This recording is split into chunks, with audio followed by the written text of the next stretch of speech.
राजनीति विज्ञान by doctor KC. Samota YouTube channel पर सभी प्रतियोगी परीक्षार्थियों का स्वागत है। राजस्थान लोक सेवा आयोग द्वारा आयोजित स्कूल लेक्चर एग्ज़ाम और सेकंड ग्रेड एग्ज़ाम की तैयारी करने वाले प्रतिभागियों के लिए मैं एक नवीन श्रृंखला शुरू कर रहा हूँ।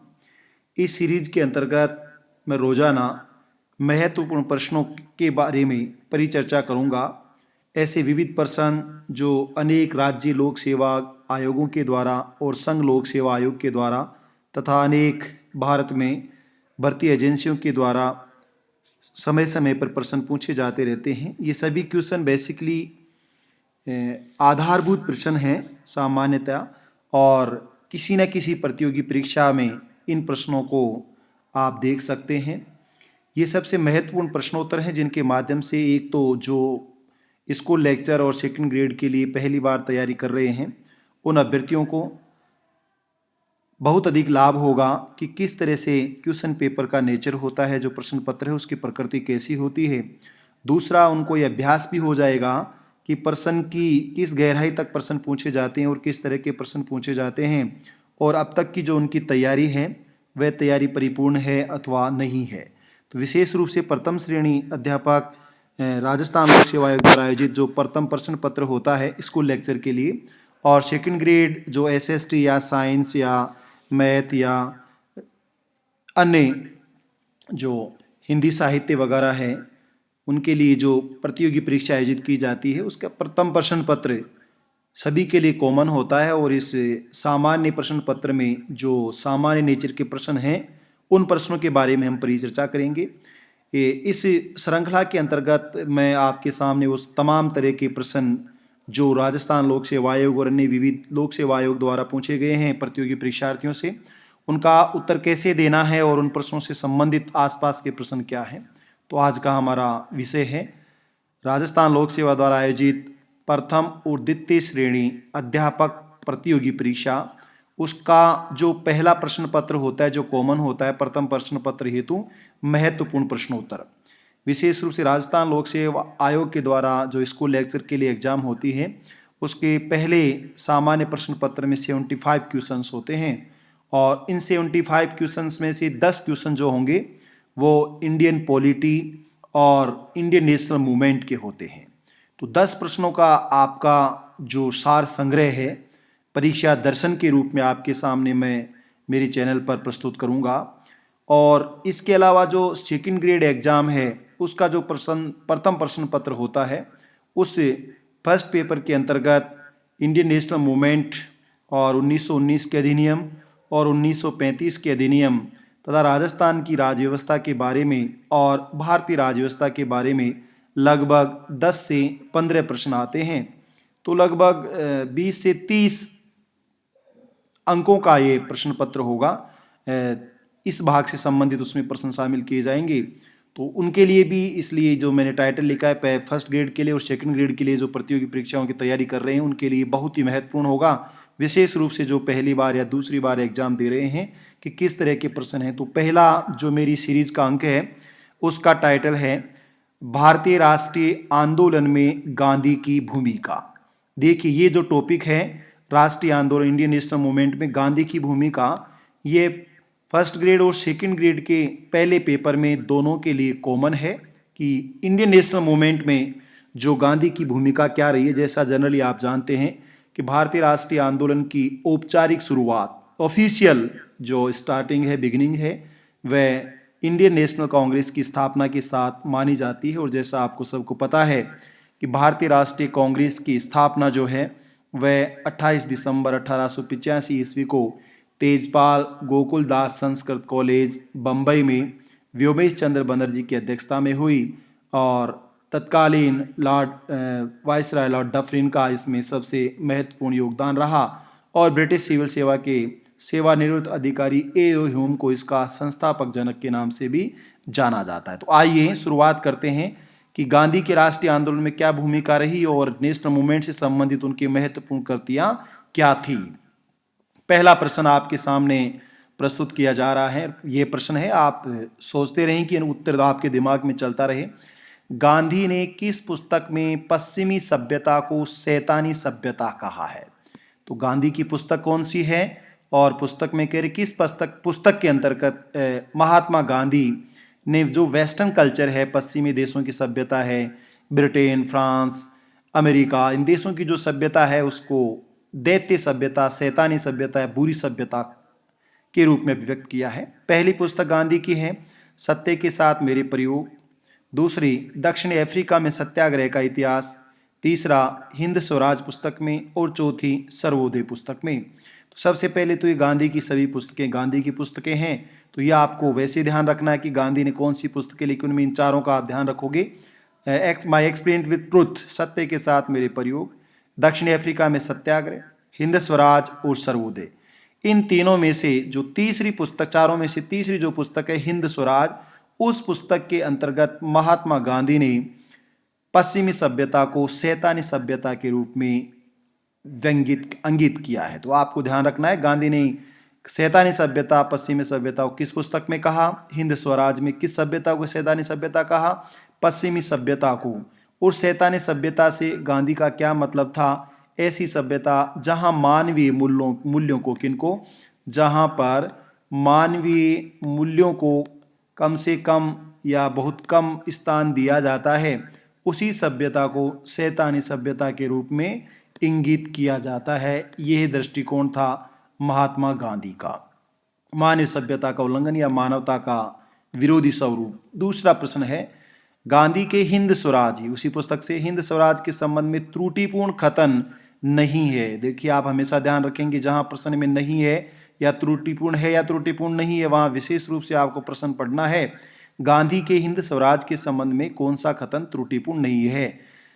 इसका मतलब है कि क्या 3 कथन त्रुटिपूर्ण है, तो कौन सा कथन है जो गलत नहीं है? 3 कथन, पहला एक कथन जो कौन सत्य है, पहला यह हिंसक राष्ट्रवादियों का प्रत्युत्तर था, यह हिंद स्वराज को सुशासन के रूप में परिभाषित करती है, यह ब्रिटिश राज को आधुनिक सभ्यता के रूप में देखती है, अथवा यह संवाद शैली में लिखी गई है। इनमें दूसरा इसका उत्तर होगा। महात्मा गांधी की हिंद स्वराज स्वशासन को परिभाषित करने वाली सबसे बेस्ट पुस्तक है। तो सेल्फ गवर्न और रिपब्लिक विलेज की बात कही है, गणराज्य गांव की बात गांधी ने यहाँ कही है।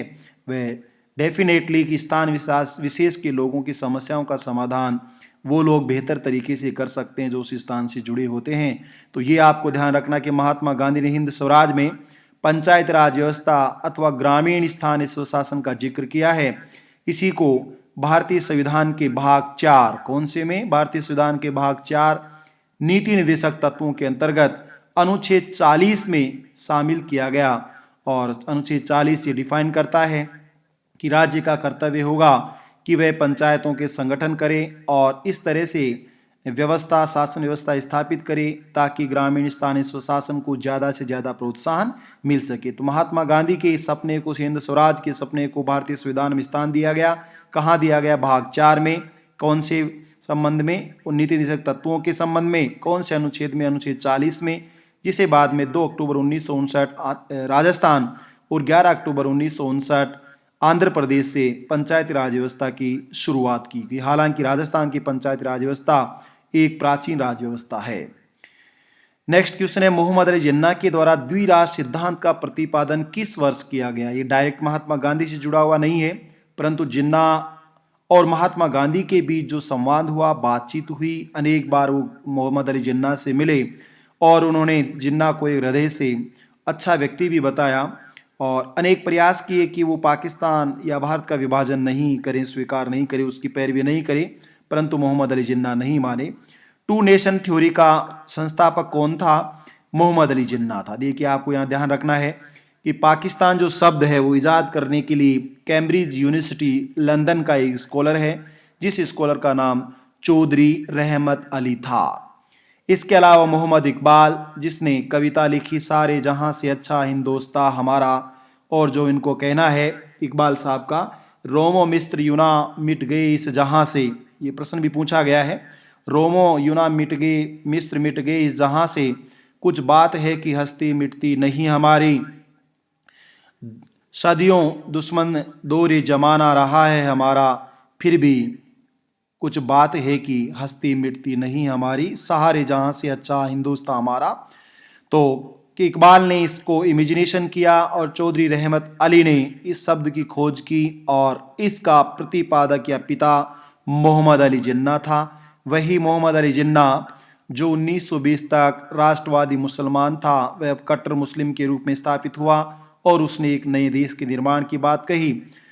अखिल भारतीय मुस्लिम लीग, जिसकी स्थापना आपको पता होगी, अखिल भारतीय मुस्लिम लीग की स्थापना दिसंबर 1906 वर्तमान बांग्लादेश की ढाका जो राजधानी है, उस समय की ढाका जो बंगाल में था, उस ढाका में हुई। सलीमुल्लाह आगा खां इसके प्रमुख समर्थक थे।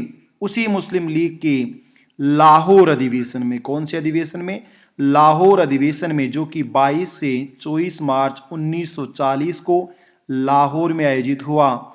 इस लाहौर अधिवेशन में मोहम्मद अली जिन्ना ने टू नेशन थ्योरी को डिजाइन किया, प्रतिपादित किया और स्पष्ट रूप से कहा कि हिंदू और मुसलमान जो कभी एक ही दुल्हन की दो आंखें हुआ करती थी, अब वे अलग अलग सांस हैं, धर्म हैं, जीवन हैं, शैली हैं और इनकी स्थापना अपरिहार्य है। चौथा प्रश्न है, भारतीय राष्ट्रीय कांग्रेस द्वारा किसकी असफलता के बाद भारत छोड़ो आंदोलन शुरू किया गया? तो सबसे पहली बात, भारत छोड़ो आंदोलन किसने शुरू किया? महात्मा गांधी ने और भारतीय राष्ट्रीय कांग्रेस के नेतृत्व में। किस आंदोलन की असफलता के बाद? तो Wavell plan 1945, Cripps mission 1942, cabinet योजना 1946, साइमन कमीशन 1900।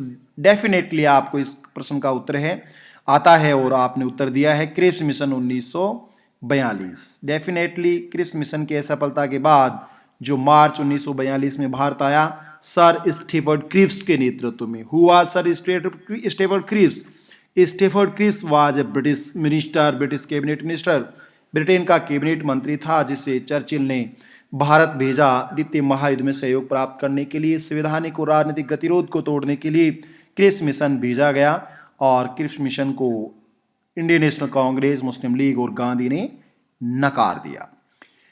किस आंदोलन या के लिए गांधी ने कहा कि हिंदू और मुसलमानों की एकता स्थापित करने का ऐसा सुअवसर आगामी 100 वर्षों तक भी नहीं मिलेगा?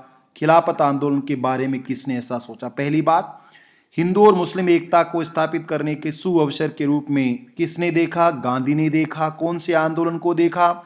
खिलाफत आंदोलन को देखा। तो बहुत से प्रश्न इससे जुड़े हुए रहते हैं। किस आंदोलन? खिलाफत आंदोलन किस आंदोलन का मुख्य भाग था? असहयोग आंदोलन का। और ऐसा किसने कहा? महात्मा गांधी ने कहा, तिलक ने कहा, आजाद ने कहा, मोहम्मद अली जिन्ना ने कहा। हिंदू और मुस्लिम एकता की स्थापित करने की बात किसने कही? महात्मा गांधी ने कही। कब कही? खिलाफत आंदोलन के दौरान कही। खिलाफत आंदोलन 1919 असहयोग आंदोलन का एक मुख्य हिस्सा था। महात्मा गांधी अखिल भारतीय खिलाफत कमेटी दिल्ली के अध्यक्ष भी बने। नेक्स्ट है, सुभाष चंद्र बोस भारतीय राष्ट्रीय कांग्रेस के अध्यक्ष कितनी बार बने? कितनी बार बने? 1 बार, 2 बार, 3 बार, 4 बार। सुभाष चंद्र बोस भारतीय राष्ट्रीय कांग्रेस के अध्यक्ष 2 बार बने। पहली बार हरिपुरा, दूसरी बार त्रिपुरा। तो इसका 3 जो त्रिपुरी अधिवेशन और हरिपुरा अधिवेशन में सुभाष चंद्र बोस इंडियन नेशनल कांग्रेस के अध्यक्ष 1938 और 1939। जब वे 1938 में अध्यक्ष बने तो उन्होंने जवाहरलाल नेहरू को नेशनल डेवलपमेंट काउंसिल का अध्यक्ष बनाया और 1939 में गांधी के प्रतिरोध में जाकर गांधी के जो उम्मीदवार थे पट्टाभी सीतारामैया, वो हार गए और सुभाष चंद्र बोस अध्यक्ष बने। इस बात से गांधी काफी खपा हुए, नाराज हुए। अंततः सुभाष चंद्र बोस ने मई में ये पद छोड़ दिया और मई 1939 में फॉरवर्ड ब्लॉक नामक संगठन की स्थापना की। अखिल भारतीय कांग्रेस के प्रथम 20 वर्षों में इसके 3 बार अध्यक्ष कौन बने? सुरेंद्रनाथ बनर्जी, दादाभाई नौरोजी, गोपाल कृष्ण गोखले, मोतीलाल नेहरू। दादाभाई नौरोजी इसके आरंभिक 20 वर्षों में 3 बार अधिक अध्यक्ष बने। गांधी से हुए पूना पैक्ट पर किसने हस्ताक्षर किए? अंबेडकर ने, एम.एन. राय ने, सरदार पटेल ने, मदन मोहन मालवीय ने। डेफिनेट आपको पता है, गांधी के साथ हुई पूना पैक्ट पर डॉक्टर बी.आर. अंबेडकर ने हस्ताक्षर किए। इसी के साथ आप याद कर लीजिए कि पूना पैक्ट 26 सितंबर 1932 को हुआ। पूना पैक्ट का संबंध किससे था? पूना पैक्ट का संबंध अनुसूचित जाति को आरक्षण देने से था और पूना पैक्ट का संबंध सांप्रदायिक पंचायत से था और पूना पैक्ट महात्मा गांधी और बी.आर. अम्बेडकर के बीच पुणे जेल में हुआ, जहां महात्मा गांधी ने आमरण अनशन की बात कही और गांधी ने कहा कि हरिजनों को हरिजनों से, हिंदुओं को हिंदुओं से अलग होने का मैं अवसर नहीं दूंगा। पूना पैक्ट का परिणाम क्या था? पूना पैक्ट के कारण लगभग 148 सीटें और 18% केंद्रीय विधानसभा में आरक्षण को स्वीकार किया गया। अनुसूचित जाति के लिए सीटें आरक्षित की गई पहली बार। कांग्रेस के किस अधिवेशन में सूरत विभाजन हुआ? सूरत विभाजन कांग्रेस का कौन सा अधिवेशन था? 20वां, 21वां, 23वां, 24वां? डेफिनेटली आपको पता है सूरत विभाजन कांग्रेस का 23वां अधिवेशन था। यह सूरत में आयोजित हुआ और अधिवेशन इंपॉर्टेंट क्यों था? क्योंकि सूरत में हुए इस अधिवेशन में गरमपंथी और नरमपंथी, हालांकि कई कोचिंग वाले बोलते हैं गरम बात करने वाले गरम दल के और नरम बात करने वाले नरम, ऐसा नहीं था। गरम दल गरमपंथी और जो उग्रपंथी थे उनके मुख्य जो अंतर था उनके टूल्स में था, साधनों को लेकर था कि वो जो आज़ादी प्राप्त करना चाहते थे उनके संवैधानिक साधन थे, शांतिपूर्ण साधन थे, प्रतीकात्मक साधन थे, हिंसात्मक साधन थे या उग्र साधन थे। इस आधार पर जो नरम दल के थे, उदारवादी लिबरल, जो डेलीगेट्स रखते थे, प्रार्थना पत्र लिखते थे, जो प्रतिनिधि मंडल के माध्यम से वार्ता करते थे और जस्टिस की पॉलिसी में विश्वास करते थे, डेमोक्रेटिक कॉन्स्टिट्यूशनल मैनर में विश्वास करते थे, जबकि लाल बाल पाल और अरविंद घोष जैसे व्यक्ति गरम दल के नेता थे। सूरत में कांग्रेस के दो टुकड़े हुए, एक दल गरम दल के नाम से जाना गया और दूसरा दल नरम दल के नाम से जाना गया। ये दोनों दल वापस शामिल हुए 1916 के लखनऊ अधिवेशन में। जब पूना पैक्ट होता है तो मुस्लिम लीग और कांग्रेस के बीच, गरम दल और नरम दल के बीच वापस समझौता हुआ, ये भी आपको ध्यान रखना है। 1920 के वर्ष में कोलकाता कांग्रेस अधिवेशन में गांधी के असहयोग प्रस्ताव का समर्थन किसने किया? देखो, दो बातें आपको ध्यान रखनी है। सितंबर 1920 कलकत्ता कांग्रेस अधिवेशन और दिसंबर 1920 नागपुर कांग्रेस अधिवेशन। तो कलकत्ता कांग्रेस अधिवेशन में गांधी के प्रस्ताव का विरोध चित्तरंजन दास ने किया, लेकिन समर्थन मोतीलाल नेहरू ने किया। मदन मोहन मालवीय ने, विपिन चंद्रा ने, तिलक ने, मोतीलाल नेहरू के द्वारा सितंबर 1920 के कलकत्ता कांग्रेस अधिवेशन में गांधी के असहयोग प्रस्ताव का समर्थन किया गया। तो विरोध किसके द्वारा किया गया? विरोध चित्तरंजन दास के द्वारा किया गया। तो चित्तरंजन दास ने विरोध किया, तो आगे समर्थन कब किया? चित्तरंजन दास के द्वारा 1920 के ही दिसंबर 1920 के नागपुर अधिवेशन में महात्मा गांधी के प्रस्ताव का न केवल समर्थन किया गया, अपितु उसको प्रस्तावित करने वाले भी चित्तरंजन दास थे। किस वायसराय के समय आईएनए पर मुकदमा चलाया गया? कौन सा वायसराय था भारत का जब इंडियन नेशनल आर्मी पर दिल्ली के लाल किले में मुकदमा चलाया गया? वेवेल, माउंटबेटन, वेलिंगटन, वेवेल, लिनिथ को वेवेल के समय आईएनए पर जो सुभाष चंद्र बोस की आर्मी थी उस पर मुकदमा चलाया गया और इसकी पैरवी भूलाभाई देसाई, सरदार वल्लभ भाई पटेल और जवाहरलाल नेहरू के द्वारा शाहनवाज खां और के लिए पैरवी की गई। इंडियन नेशनल आर्मी के सैनिकों के लिए पैरवी की गई। कांग्रेस के किस अधिवेशन की अध्यक्षता सुभाष चंद्र बोस ने की? ये मैंने पहले बताया था, बेलगांव, हरिपुरा, कलकत्ता, अहमदाबाद। तो बेलगांव के इसके अध्यक्षता महात्मा गांधी के द्वारा की गई और हरिपुरा और त्रिपुरी कांग्रेस अधिवेशन की अध्यक्षता सुभाष चंद्र बोस के द्वारा की गई। ये मैंने पहले बता दिया, आपको ध्यान रखना है।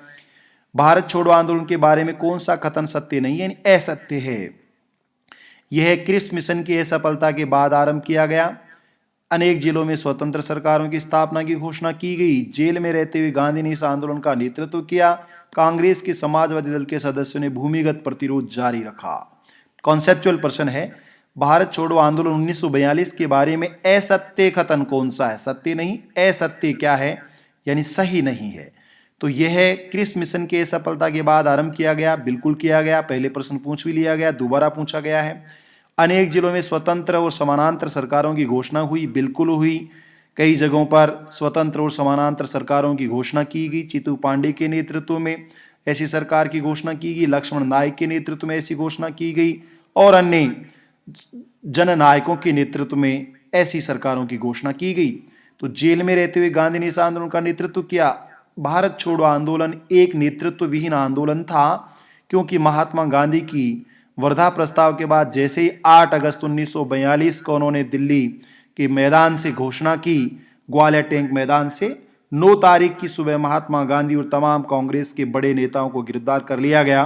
तो आंदोलन नेतृत्व विहीन था, परंतु आंदोलन का संचालन समाजवादी दल के सदस्यों द्वारा छिपकर भूमिगत होकर किया गया। बारदोली सत्याग्रह 1928 किए जाने का मुख्य कारण क्या था? नंबर 1, अकाल राहत कार्यों का अभाव। नंबर 2, अकाल के बावजूद लगान वसूली। नंबर 3, किसानों की भूमि का सरकार द्वारा अधिग्रहण। नंबर 4, बढ़ी हुई लगान दरों का विरोध। बारदोली सत्याग्रह 1928 का मुख्य कारण था लगान की दरों में वृद्धि करना।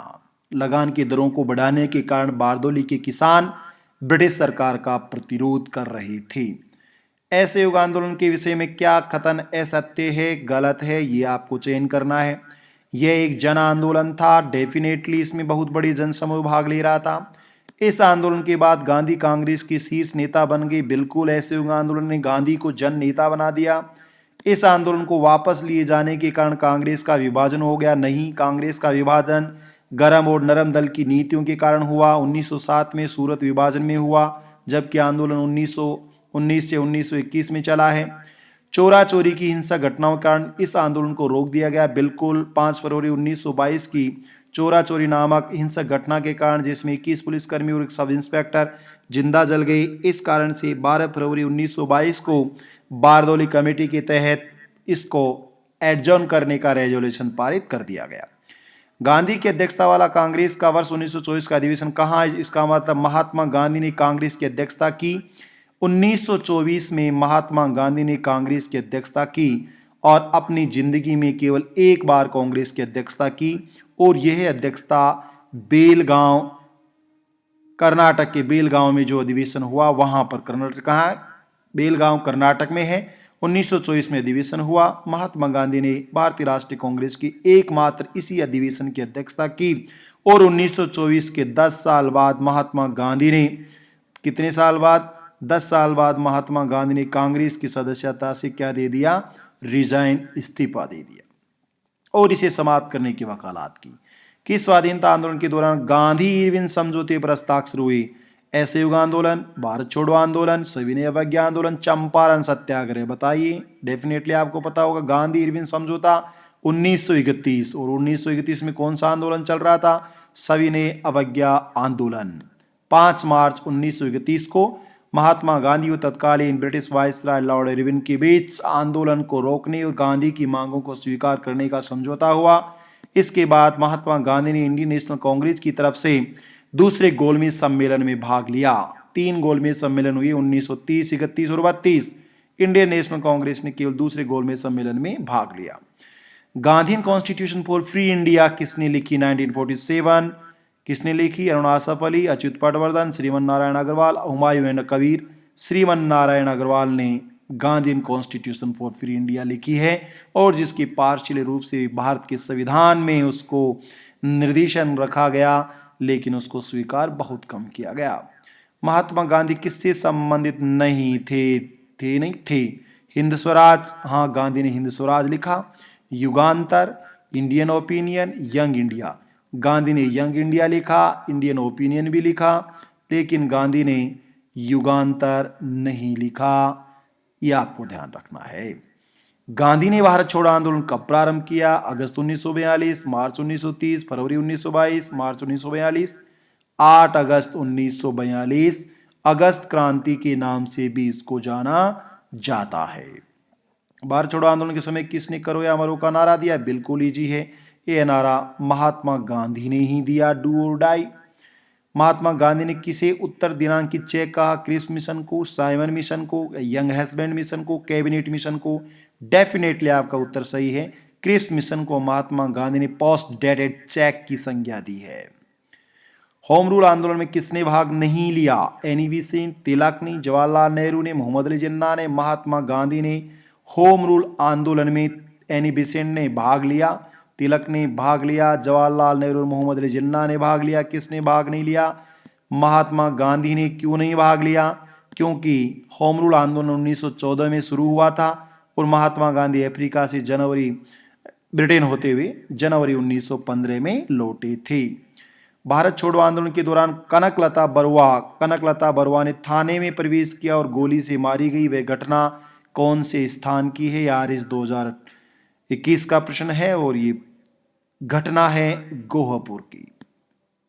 जो आज़ादी का अमृत महोत्सव चल रहा है उसमें ऐसे गुमनाम हीरोज को फाइंड आउट करने की कोशिश की जा रही है जिनको राष्ट्रीय आंदोलन में महत्वपूर्ण स्थान नहीं दिया गया। चोरी चोरा घटना के बाद ऐसे युग आंदोलन को रोक देने का प्रस्ताव कांग्रेस वर्किंग कमेटी ने कब और कहां पारित किया? जो अभी आपको मैंने बताया था 12 फरवरी 1922 बारदोली में यह प्रस्ताव पारित किया गया, आंदोलन को रोक दिया जाए और रोक दिया गया। होम रूल आंदोलन किसके द्वारा चलाया गया? जवाहरलाल नेहरू, लाला लाजपत राय, तिलक, Annie Besant, Mahatma Gandhi. Definitely बाल गंगाधर तिलक और एनी बेसेंट के द्वारा ये मूवमेंट चलाया गया। एनी बेसेंट आयरिश महिला थी, इन्हीं की प्रेरणा से होम रूल मूवमेंट चलाया गया। गांधी किस आंदोलन को नमक सत्याग्रह भी कहा जाता है? नमक सत्याग्रह, ये आपको ध्यान रखना, जो आंदोलन नमक के लिए चलाया गया वह नमक सत्याग्रह आंदोलन था। सभी ने अवज्ञा आंदोलन को नमक सत्याग्रह आंदोलन के नाम से जाना जाता है। गांधी के भारत छोड़ो आंदोलन में किसने सक्रिय भाग नहीं लिया? अरुणाचल पली ने, सुचिता कृपलानी ने, उषा मेहता ने, सभी ने इन्होंने भाग लिया, केवल बेगम रायका के द्वारा भाग नहीं लिया गया। किस स्वतंत्रता सेनानी ने कहा कि मैंने घुटने टेक कर रोटी मांगी लेकिन उसके बजाय मुझे पत्थर मिला, मैं ऐसे प्रत्युत्तर से आश्चर्यचकित नहीं हूं, ब्रिटिश राष्ट्र केवल शक्ति के समक्ष झुकता है? किसने कहा? महात्मा गांधी ने ऐसा कहा। तो ये प्रथम श्रेणी और द्वितीय श्रेणी दोनों के पहले प्रश्न पत्र के लिए इंपॉर्टेंट क्वेश्चन थे जो आपके लिए बहुत ही सहायक होंगे।